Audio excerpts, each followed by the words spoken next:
मैं आज अरविंद केजरीवाल से पूछना चाहता हूं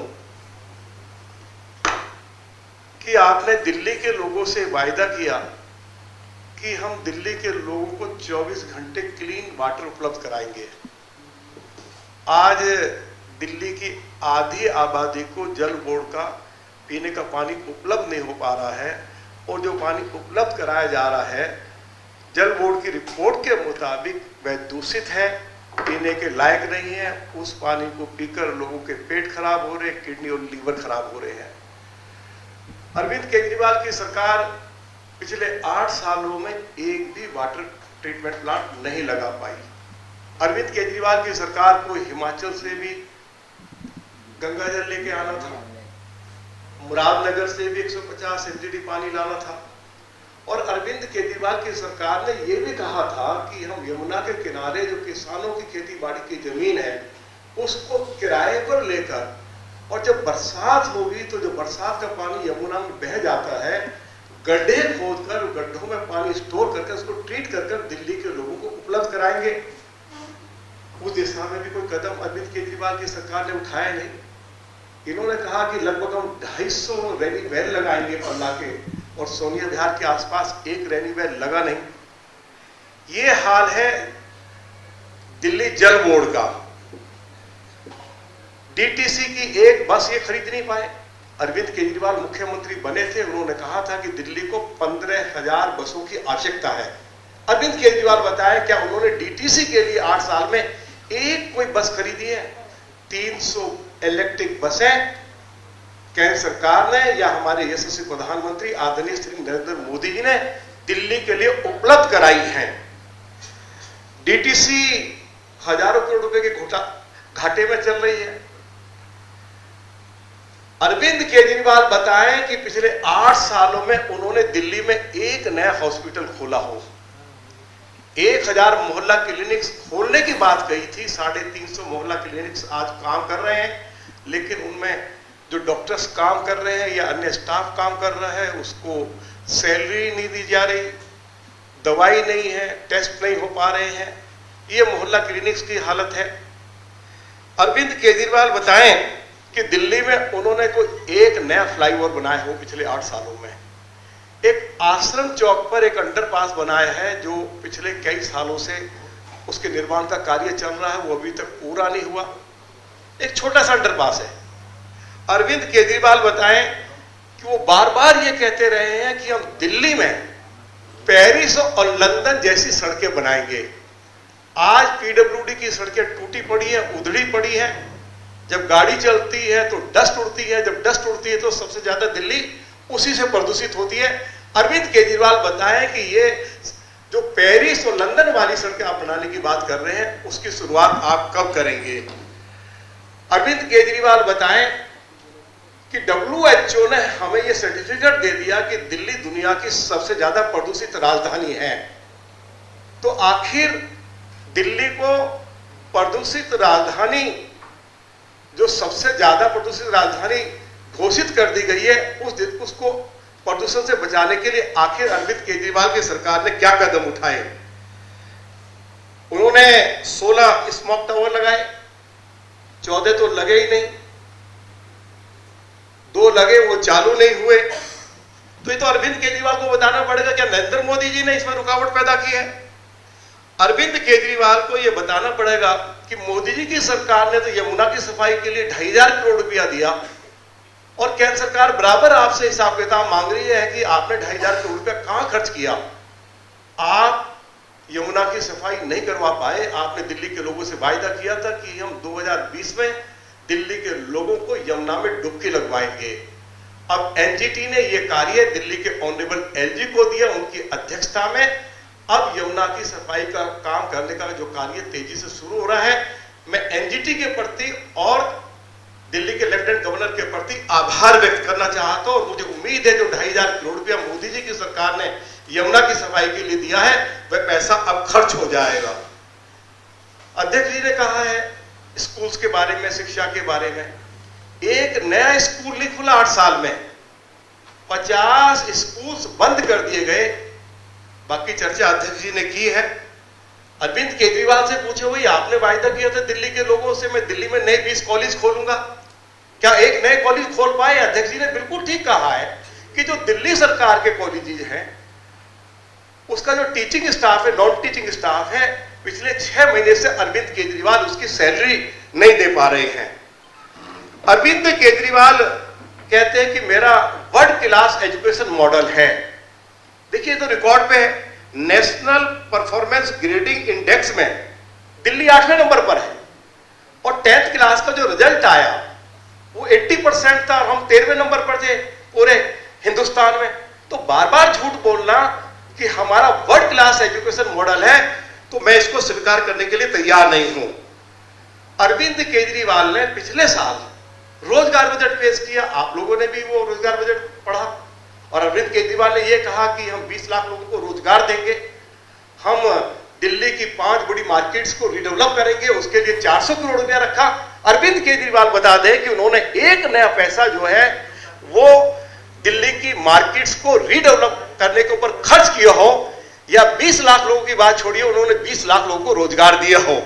अरविंद केजरीवाल ने यह कमिटमेंट भी की थी कि हम दिल्ली में जो 3 लाख कॉन्ट्रैक्ट वर्कर्स हैं उनको रेगुलराइज करेंगे, आज तक रेगुलराइज नहीं कर पाए। उन्होंने यह वायदा भी किया था कि स्कूल्स में जो 22,000 गेस्ट टीचर्स हैं हम उनको भी रेगुलराइज करेंगे, लेकिन आज तक वो किसी को ना नियमित कर पाए हैं, ना उनकी सैलरी में किसी तरह की बढ़ोतरी कर पाए हैं।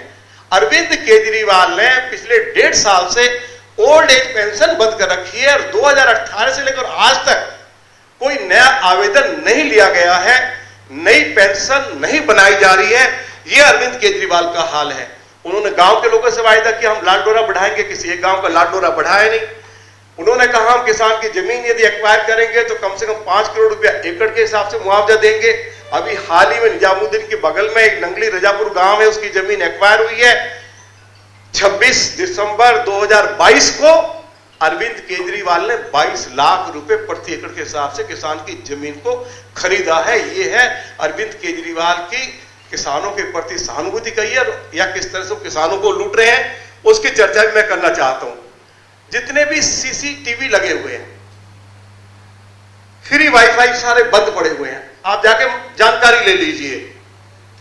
मोहल्ला क्लिनिक्स के बारे में मैंने कहा कि वहां कोई टेस्ट नहीं हो रहा है। इन्होंने कहा हम सभी बसों में मार्शल्स की व्यवस्था करेंगे। आज डीटीसी की बसों में मार्शल्स नदारत हैं।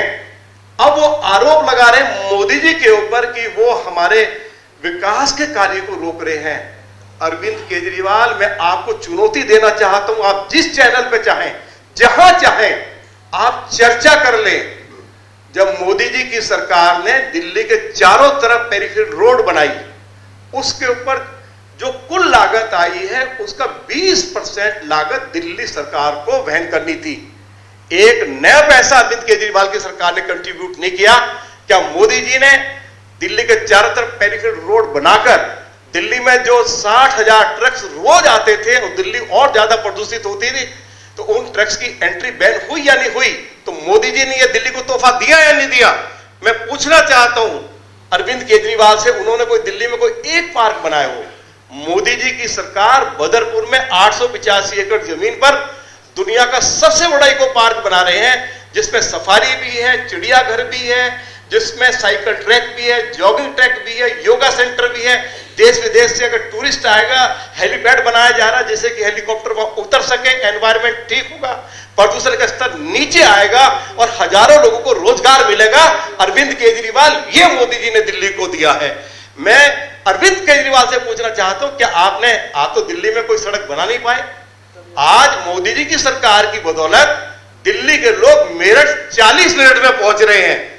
दिल्ली से मुंबई का हाईवे बनाया जा रहा है, दिल्ली से सहारनपुर के लिए हाईवे बनाया जा रहा है, कालिंदी कुंज से लेकर मुंबई हाईवे तक एक 6 लेन का हाईवे मेरे विधानसभा क्षेत्र में बनाया जा रहा है। मैं पूछना चाहता हूं कि धौला कुआं, वसंत कुंज और नरेला में मोदी जी की सरकार ने फ्लाईओवर बनाए हैं। केजरीवाल बताए उन्होंने दिल्ली में एक फ्लाईओवर बनाया हो। मैं पूछना चाहता हूं कि उन्होंने कोई एक बाईपास बनाया हो? मोदी जी की सरकार ने महिपालपुर बाईपास भी बनाया है, पुलिस वार मेमोरियल भी बनाया है, national war memorial India Gate पर बनाया है, जो दुनिया का बेहतरीन नेशनल वार मेमोरियल है। कर्तव्य पथ भी बनाया है, सुभाष चंद्र बोस जी की प्रतिमा लगाई है। आज उसको देखने के लिए लाखों लोग जाते हैं। इतने लोग ताजमहल देखने के लिए नहीं जाते हैं जो जितने लोग आज कर्तव्य पथ या जहां सुभाष जी की प्रतिमा मोदी जी लगाई है उसको देखने के लिए जाते हैं। यमुना के किनारों का सौंदर्यीकरण का काम मोदी जी की सरकार ने 600 करोड़ रुपया खर्च करके शुरू किया है। 12 डाइवर्सिटी पार्क का निर्माण हुआ है, 300 इलेक्ट्रिक बसें दी हैं। मैं अपनी बात को समाप्त कर रहा हूं। और एशिया का सबसे बड़ा कन्वेंशन सेंटर जो 90 हेक्टेयर जमीन में बनाया जा रहा है द्वारका में, यह भी मोदी जी की सरकार ने दिया है। मोदी जी की सरकार ने प्रगति मैदान के समीप 1.5 किलोमीटर लंबी टनल बनाई है जिसमें 6 अंडरपास हैं। इस टनल को बनाने के लिए भी अरविंद केजरीवाल की सरकार को 27% कंट्रीब्यूट करना था। अरविंद केजरीवाल से पूछो क्या उन्होंने एक पैसा दिया है? एक पैसा नहीं दिया। लेकिन मोदी जी ने टनल का काम रुकने नहीं दिया। हम काम को रोक रहे हैं या हम काम को आगे बढ़ा रहे हैं, उनको जवाब देना पड़ेगा। मोदी जी की सरकार ने अभी बसंत कुंज से लेके और गुड़गांव का जो एक्सप्रेस वे है वहां तक 6.5 किलोमीटर लंबी टनल बनाने का काम शुरू किया, जिसमें 6 उसमें अंडरपास भी बनाए जा रहे हैं। मोदी जी की सरकार ने तीसरा रिंग रोड भी दिल्ली को दिया है। अरविंद केजरीवाल बताए कि उन्होंने दिल्ली को क्या दिया है। अध्यक्ष जी ने बताया कि 10 केंद्रीय विद्यालय मोदी जी की सरकार ने दिए हैं।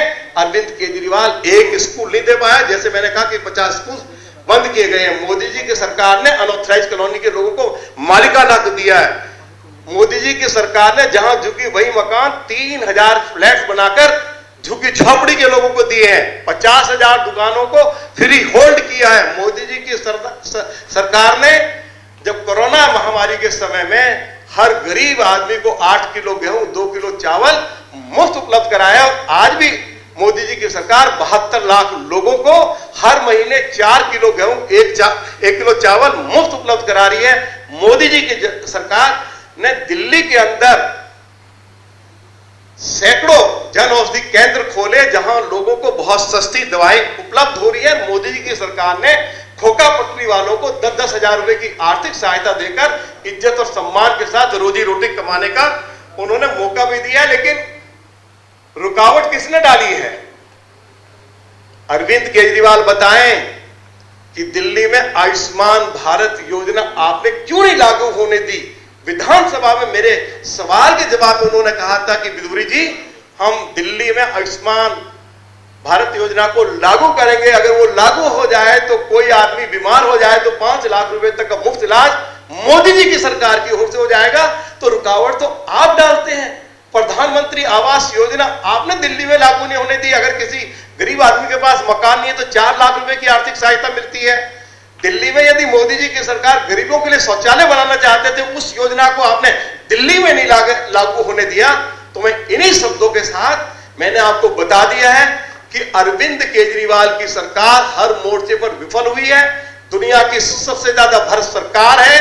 और जैसे कि हमारे प्रदेश के अध्यक्ष आदरणीय वीरेंद्र सचदेवा जी ने घोषणा की है कि श्री अरविंद केजरीवाल, चाहे वो एक्साइज का घोटाला हो, चाहे वो अन्य घोटाले हो, उनके सूत्रधार हैं। उनको त्यागपत्र देना चाहिए। उनको बताना चाहिए कि उन्होंने 8 साल में दिल्ली को आखिर विकास का क्या तोहफा दिया है। मोदी जी ने जो कुछ दिया, हमने आपको उसके बारे में जानकारी दे दी है। वो दिल्ली की धरती पर ही सब कुछ, ये सारे विकास के कार्य मोदी जी की सरकार ने किए हैं। ये जानकारी मुझे देनी थी। बहुत बहुत धन्यवाद।